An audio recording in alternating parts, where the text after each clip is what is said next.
नमस्कार बच्चों, आपका स्वागत है मेरा YouTube channel math Sitamarhi Jha में। इस वीडियो में हम मिशन गणित के तहत क्लास 8 का दिनांक 10 अगस्त 2023 का कार्यपत्रक लेकर के उपस्थित हूँ। हमारा टॉपिक है अभाज्य गुणनखंड के द्वारा वर्गमूल ज्ञात करना। तो अभाज्य गुणनखंड हमने देखा, अभाज्य संख्या तो उसे कहते हैं जो जिसके सिर्फ दो गुणनखंड होते, एक एक और एक अपने आप। तो सबसे छोटा जो एक, तो आपको पता है एक ना तो भाज्य है और ना ही अभाज्य, ये दोनों नहीं है। सबसे छोटी भाज्य संख्या अभाज्य संख्या जो होती है, अभाज्य संख्या शुरू होती है 2 से, फिर 3, फिर 5, फिर 7, फिर 11, फिर 13, इस तरह से आता है।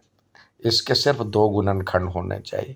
तो हमने अभाज्य गुणनखंड को विधि से 9 को 3 गुने 3 लिखा, 10 को 2 गुने 5 लिखा, 12 को 2 गुने 2 गुने 3 यानी 12 जैसे है हमारे पास। तो इसको 2 से करते हैं तो ये हो गया 6, फिर 2 से करते हैं आ गया 3, फिर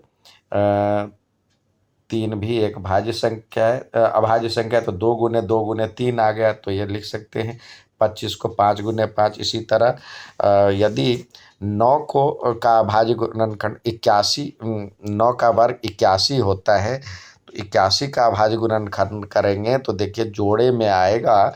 81 का हम करते हैं तो देखिए 81 3 से करते हैं तो ये आ गया 27, फिर 3 से करते हैं तो आया 9, फिर 3 से करते हैं तो आया 3।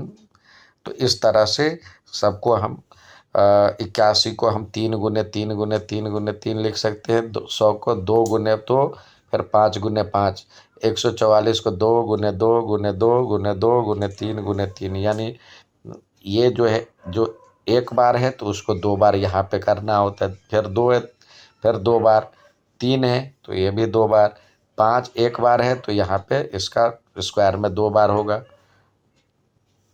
तो एक पूर्ण वर्ग संख्या के अभाज्य गुणनखंड में, अभाज्य गुणनखंड युग्म जोड़े में होते हैं। यानी ये इधर जो होता है, जो एक होता है इधर जोड़े में होता है उसका। अब जैसे 400 का अभाज्य गुणनखंड विधि से वर्गमूल ज्ञात कीजिए। तो 400 का हम सबसे पहले अभाज्य गुणनखंड देख लेंगे। 400 का यदि हम करते हैं तो पहले विभाज्यता का नियम हमने पहले वीडियो में, इससे पहले वाले में हमने सिखाने का प्रयास किया है। तो 2 से करेंगे तो ये 200 हो जाएगा, फिर 2 से करेंगे तो फिर 100 हो जाएगा, फिर 2 से करेंगे तो ये 50 हो जाएगा, फिर 2 से करेंगे तो ये 25 हो जाएगा, फिर अब ये 5 से जाएगा तो 5 का, तो ये 1। तो हम लिख सकते हैं 400 बराबर में 2 गुने 2, 2 गुने 2, फिर 2 गुने 2, फिर 5 गुने 5। तो हम क्या देख रहे हैं, ये भी जोड़े में, ये भी जोड़े में, ये भी जोड़े में है।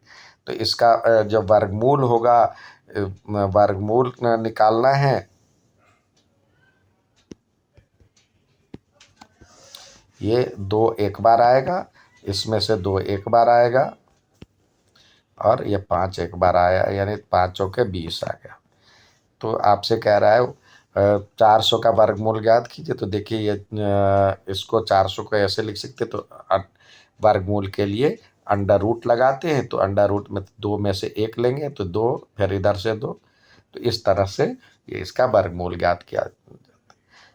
अब कह रहा हुआ है छोटी से छोटी पूर्ण संख्या ज्ञात कीजिए जिसे इससे गुणा करने पर वह पूर्ण वर्ग संख्या बन जाए।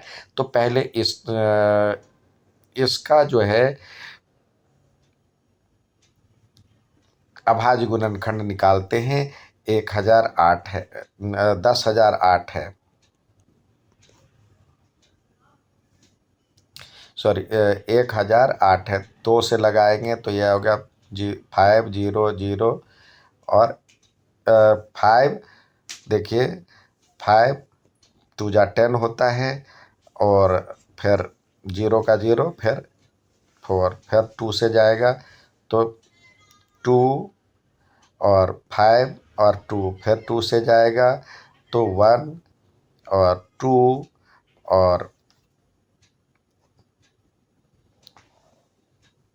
6, फिर 2 से जाएगा तो आएगा 6 और 3। अब 2 से नहीं जाएगा, 3 से जाएगा, 3 से गया तो 3 का हो गया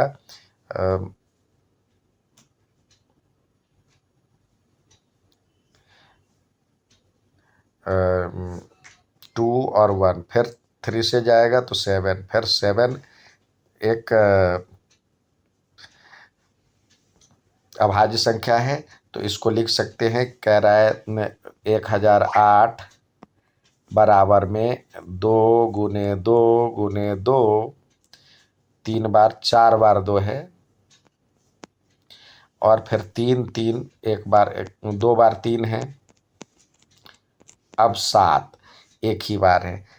तो आपसे पूछा जा रहा है जो कि किस संख्या को गुणा करा जाए, किस संख्या से गुणा किया, छोटी से छोटी संख्या कि पूर्ण वर्ग बन जाए। अब 7 बेजोड़ा है, 7 का जोड़ा बनाना है तो इसको 7 से गुणा करना होगा तो ये पूर्ण वर्ग संख्या हो जाएगी। तो आपको 7 से गुणा करने पर ये जो होगा पूर्ण वर्ग बन जाएगा। जो तो ये लिखेंगे वह छोटी से छोटी संख्या 7 है जिससे गुणा करने पर यह पूर्ण वर्ग संख्या बन जाएगी। उम्मीद है समझ में आएगा। अच्छा लगे तो लाइक सब्सक्राइब शेयर जरूर करें। धन्यवाद।